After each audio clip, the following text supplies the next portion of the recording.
Charles, Shirley Jackson. You are about to read a short story called Charles by Shirley Jackson. In this story, a mother sends her son, Laurie, to his first day of kindergarten. Each day, Laurie comes home with shocking stories about his mischievous classmate Charles and his disrespectful behavior. Read along to find out how Laurie's parents react to these stories and what they eventually discover about Charles. The day my son Laurie started kindergarten, he renounced corduroy overalls with bibs and began wearing blue jeans with a belt. I watched him go off the first morning with the older girl next door, seeing clearly that an era of my life was ended.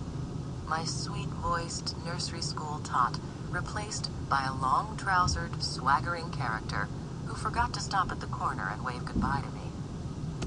He came home the same way, the front door slamming open, his cap on the floor, and the voice suddenly became raucous, shouting, "Isn't anybody here?"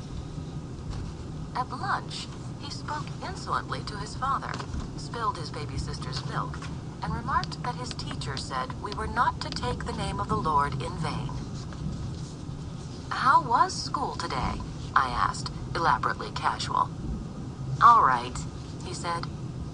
"Did you learn anything?" his father asked. Laurie regarded his father coldly. "I didn't learn nothing," he said. "Anything," I said. "Didn't learn anything." "The teacher spanked a boy, though," Laurie said, addressing his bread and butter. "For being fresh," he added, with his mouth full. "What did he do?" I asked. "Who was it?" Laurie thought. "It was Charles," he said. "He was fresh. The teacher spanked him and made him stand in a corner. He was awfully fresh." "What did he do?" I asked again.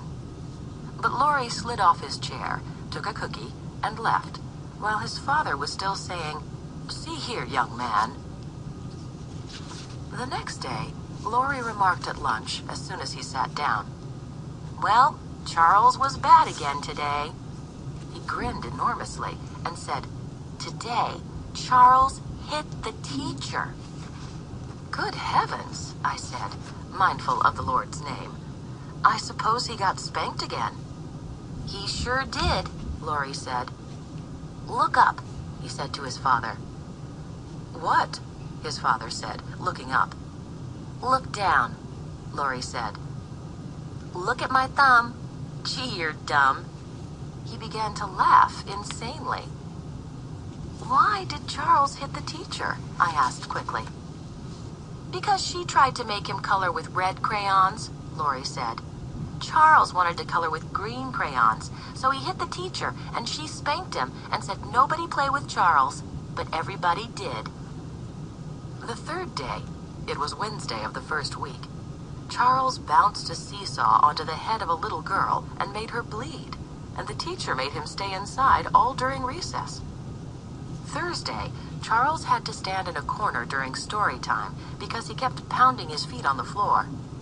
Friday, Charles was deprived of blackboard privileges because he threw chalk.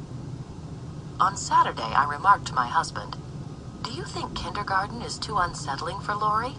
All this toughness and bad grammar, and this Charles boy sounds like such a bad influence." "It'll be all right," my husband said reassuringly. "Bound to be people like Charles in the world. Might as well meet them now as later." On Monday, Laurie came home late, full of news. "Charles!" he shouted as he came up the hill. I was waiting anxiously on the front steps. "Charles!" Laurie yelled all the way up the hill. "Charles was bad again." "Come right in," I said as soon as he came close enough. "Lunch is waiting." "You know what Charles did?" he demanded, following me through the door. "Charles yelled so in school, they sent a boy in from first grade to tell the teacher she had to make Charles keep quiet. And so Charles had to stay after school, and so all the children stayed to watch him." "What did he do?" I asked. "He just sat there," Laurie said, climbing into his chair at the table. "Hi, Pop, you old dust mop."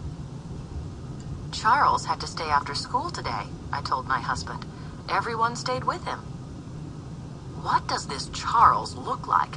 My husband asked Lori. What's his other name? He's bigger than me, Lori said. And he doesn't have any rubbers, and he doesn't ever wear a jacket. Monday night was the first parent-teachers meeting, and only the fact that the baby had a cold kept me from going. I wanted passionately to meet Charles' mother. On Tuesday, Lori remarked suddenly, "Our teacher had a friend come to see her in school today." Charles's mother? My husband and I asked simultaneously. Nah, Lori said scornfully. It was a man who came and made us do exercises.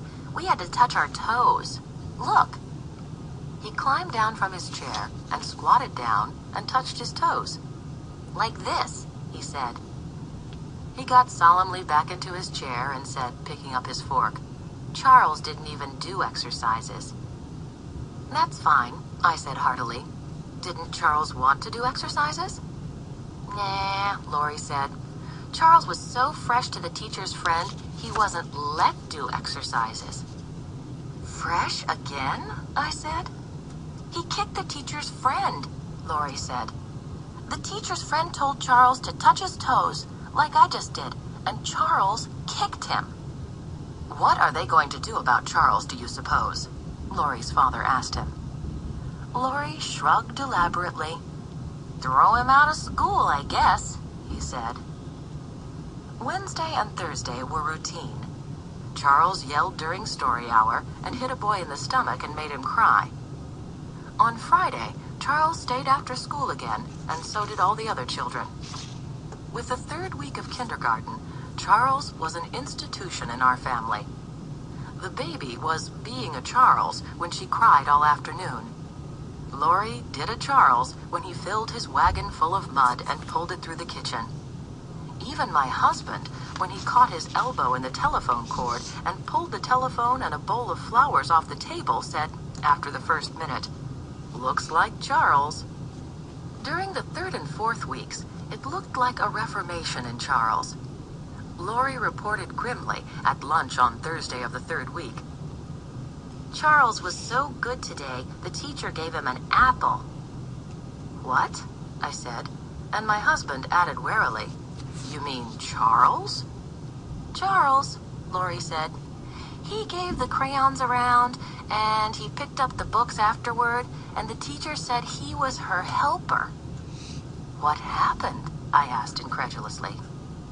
He was her helper, that's all, Lori said, and shrugged.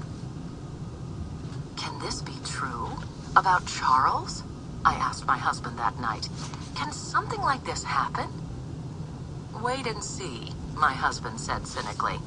When you've got a Charles to deal with, this may mean he's only plotting. He seemed to be wrong. For over a week, Charles was the teacher's helper. Each day, he handed things out and he picked things up. No one had to stay after school. The PTA meeting's next week again, I told my husband one evening. I'm going to find Charles's mother there. Ask her what happened to Charles, my husband said. I'd like to know. I'd like to know myself, I said. On Friday of that week, things were back to normal. You know what Charles did today? Lori demanded at the lunch table, in a voice slightly awed. He told a little girl to say a word, and she said it, and the teacher washed her mouth out with soap, and Charles laughed. What word? His father asked unwisely, and Lori said, I'll have to whisper it to you. It's so bad. He got down off his chair and went around to his father. His father bent his head down, and Lori whispered joyfully. His father's eyes widened. Did Charles tell the little girl to say that? He asked respectfully. She said it twice, Lori said. Charles told her to say it twice. What happened to Charles? My husband asked. Nothing, Lori said. He was passing out the crayons. Monday morning, Charles abandoned the little girl and said the evil word himself 3 or 4 times, getting his mouth washed out with soap each time. He also threw chalk. My husband came to the door with me that evening as I set out for the PTA meeting. "Invite her over for a cup of tea after the meeting," he said. "I want to get a look at her." "If only she's there," I said prayerfully. "She'll be there," my husband said. "I don't see how they could hold a PTA meeting without Charles's mother." At the meeting, I sat restlessly, scanning each comfortable matronly face, trying to determine which one hid the secret of Charles. None of them looked to me haggard enough. No one stood up in the meeting and apologized for the way her son had been acting. No one mentioned Charles. After the meeting, I identified and sought out Laurie's kindergarten teacher. She had a plate with a cup of tea and a piece of chocolate cake. I had a plate with a cup of tea and a piece of marshmallow cake. We maneuvered up to one another cautiously and smiled. "I've been so anxious to meet you," I said. "I'm Laurie's mother." "We are all so interested in Laurie," she said. "Well, he certainly likes kindergarten," I said. "He talks about it all the time." "We had a little trouble adjusting the first week or so," she said primly, "but now he's a fine little helper, with occasional lapses, of course."